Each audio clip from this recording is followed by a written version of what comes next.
Hello there everyone, and welcome to another review on the channel. Now today's video marks the start of a few reviews, a handful of them that are going to be Card Shark products. I've just received a big shipment from Card Shark that I bought since it's getting close to my birthday, and I had a lot of things on Card Shark's list and website that I wanted to buy. Some that have been really good and some not so good. So I want to review everything that I've bought and give you my opinion on it, because most Card Shark products actually don't have much reviews online, especially on YouTube. There's a few threads for some of these effects on the Magic Cafe, but most of them are like 1 page or 2 page short. On forums, there's some effects here that don't even have threads. And in terms of reviews, there's a lot of them that don't have any reviews, and those that do are most of all in German. And for the non-speaking German magicians, it's kind of hard to follow the review. So I'm going to start a trend now for the next maybe 1 or 2 weeks where we're going to have a lot of Card Shark products coming up in the review section. So the object of today's study is probably one of my favorite purchases from that package, and that is the Teleporter by Dave Arch. This is a great cards across routine, probably one of my favorite, and one that's going directly into my set. I'm going to tell you right now, directly into the set. It is incredible. I love this routine. So having said that, let's roll the intro and get straight into the review.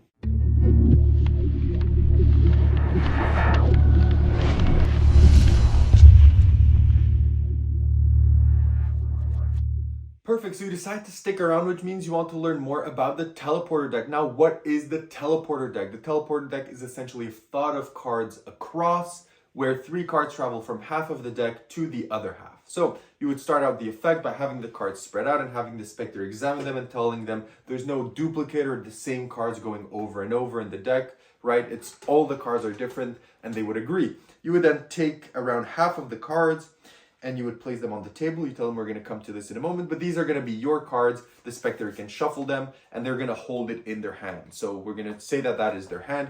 They hold those in their hand. Now you tell them, what I'm going to have you do is I'm going to have you think of some of these cards, okay? I'm going to have you think of some of these cards, you as their spectators, and then you would spread them out on the table and you ask them to think of some of these cards. So let's say they go for Ace of Clubs, King of Diamonds, and 6 of Spades. So Ace of Clubs, King of Diamonds, 6 of Spades.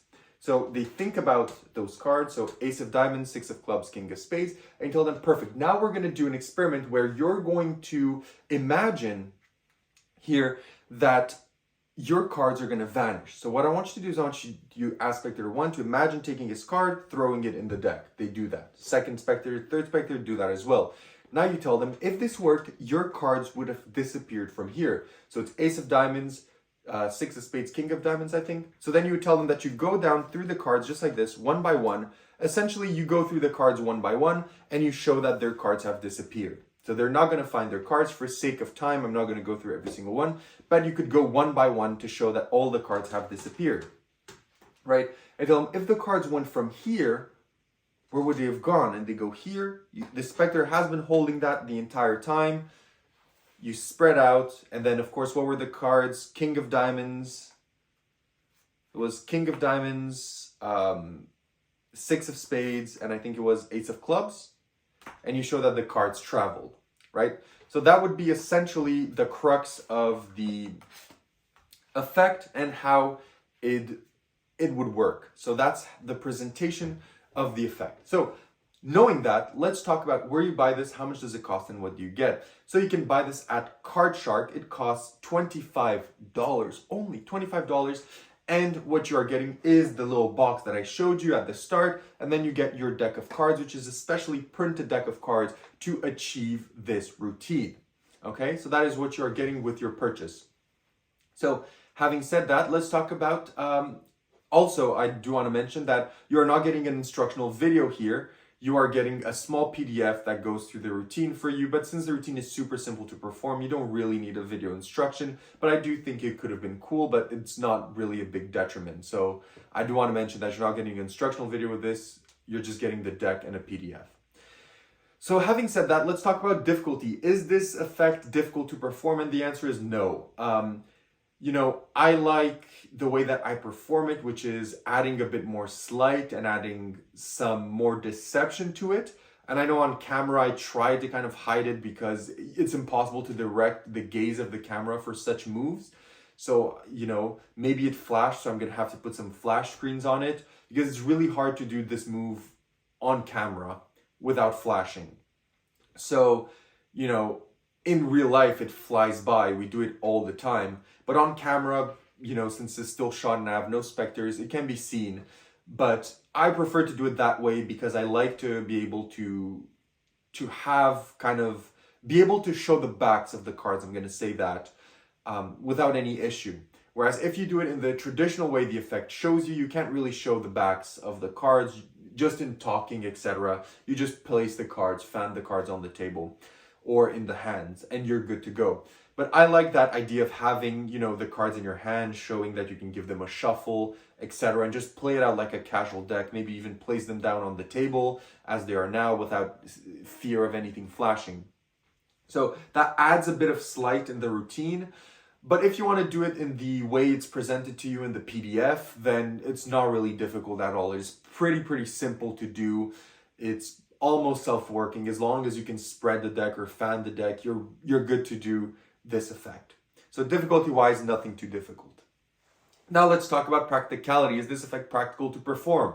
Now, for this effect, you'll have to carry around the deck. Pretty self-explanatory. I think everyone expected that. You'll have to carry around this deck for this effect. But even though I do think it is better to be performed on a table, I do like the spreading of it and the visual of it and having them spread and remove their cards. I really like that visual. However, you can't perform this close up in the hands, right? You have a spectator hold the cards here. You have three spectators think of a card while you're fanning them in your hands. You close the fan, you talk about it, you say, imagine taking it out, and then you fan the cards again and you tell the spectator, is your card still here? No. Is your card still here? No. Is your card still here? No. And then you show they appeared in the spectator's hand. So you don't need a table for this, right? I like it on a table. I prefer it on a table, but you do not need a table. You can do this easily in the hand walk around. So you don't need a table for this, which is great. Angle-wise, you are pretty good. You wouldn't want anyone below you at any point, right? Anyone looking from below. So if you're on stage and people are below you, you'd have to handle the deck a bit more like this, right? So you'd have to watch a bit of that angle. So, but overall, you can't even perform this 360 degrees. So you could get away with it.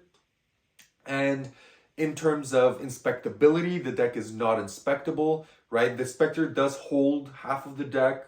And the way the routine is structured, they wouldn't really want to inspect anything because everything is pretty fair, right? You just spread, they think, you close the spread, you ask them something, you spread again, and they're gone and appear there. And the cards in the spectator's hand, they can spread it, they can do whatever they want. So I don't think there's much inspectability needed here. But if ever you would want to just at the end of the routine say like, look, they're gone, you can't do that. The deck cannot be inspected whatsoever. But apart from that, practicality-wise, also, this is explained as three spectators thinking of cards and then a fourth spectator having the cards in their hand. But let's say you don't have that amount of spectators. You can easily do this with two spectators and one holding the deck. You could easily do this with one spectator holding the deck, one spectator thinking of a card, and the spectator holding the deck also thinking of a card, etc., etc. So you can play this for as many or as little spectators that you want. Of course, you don't want to do this with like 10 people and have 10 cards travel, but I'd say anything between 2 to 5 spectators, you could get away with this pretty easily and make it really fun. Also, because you want to avoid having the spectators think of the same card, right? But nonetheless, you can play the routine to play for a smaller group, but also a bit of a larger group as well. That is no problem at all. So practicality-wise, pretty good. Now let's talk about where do you perform. So where can you perform this effect? To me, this works really well in a sitting environment with a table. I think parlor, stage, or any controlled environment like that, this will work perfectly. However, this can be done table hopping. You can definitely do this table hopping. You can do the street performances at a bar, anything like that. As I mentioned, you can do this spread in the hand as well. So you can do that on the street, no problem whatsoever. But I do think it's nice to have the visual of spreading the cards on the table. And again, It's only half the deck that's getting spread, so you don't need a big surface. So even if you're walking from table to table at a certain venue and there's not much space on the table, you can just spread the cards a bit to show or whatever, just do it in the hands, that's no problem. So performance-wise, you can pretty much perform this in a lot of scenarios. I feel that could be performed pretty much anywhere if you so wish. So having said all of that, let's talk about the negatives and the positives. What are the negatives of the effect? I think the only negative that can be said about this effect is that the deck is not inspectable. Apart from that, there's not really any negative that I can muster regarding this. It is very clean, very direct, and very good.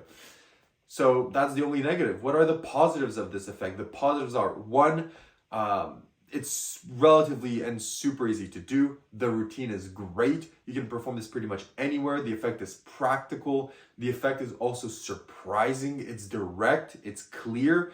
It also doesn't use a gimmick deck in the fact that it's roughed or that there's any sticky stuff or, you know, half-cut cards or anything like that. It's a relatively simple gimmick that's going to last you as long as the deck is going to last you. It's going to last you a very long time. And I like that, you know, this doesn't use any substances or whatever to make this work, because I prefer decks that don't have those type of substances for the most part, but I'm not opposed to them. But I love that this doesn't use any of those super intricate gimmick decks to do it. It's a very simple bare bones one to achieve such a great effect. So having said all of that, would I recommend the teleporter? Yes, I do. I think this is great if you're looking for Cards Across that's very simple and that ticks a lot of boxes, because Cards Across, you have here kind of two things. Most of them, almost all of them, use gimmicks, so that you can't really move away from them. But some of them have a thought of card that travels, right? So someone thinks of a card and that card travels to the deck, but those decks usually have really intrinsic gimmicks, right? That you can't do, even hand to the spectator. Whereas some other ones don't really have those intrinsic gimmicks, but the cards are not thought of. You kind of force a number on the spectator and a number of card travels from there to there, right? So this one has the best of both worlds. It's thought of cards and the spectator holds the cards and they travel under their noses. So it's kind of the best of both worlds into one deck that can play for a bigger audience, that could be done pretty much anywhere. I fully recommend this. I think it's one of the, if not the best Cards Across that I own. And for now, I don't have a single one that's better than this. So this is going to be the one that I'm going to be using from now on. Fully recommend this. I'm rating this a 9.25 on 10. It is great. It is such a good effect. And I'm kind of a bit upset that it's not really that known. And for the price and what you get, it is very good. Thoroughly recommend the Teleporter by Dave Arch. Thank you so much for watching. Make sure to like, subscribe, and comment if you have any questions. And I'll see everyone in my next review. Bye.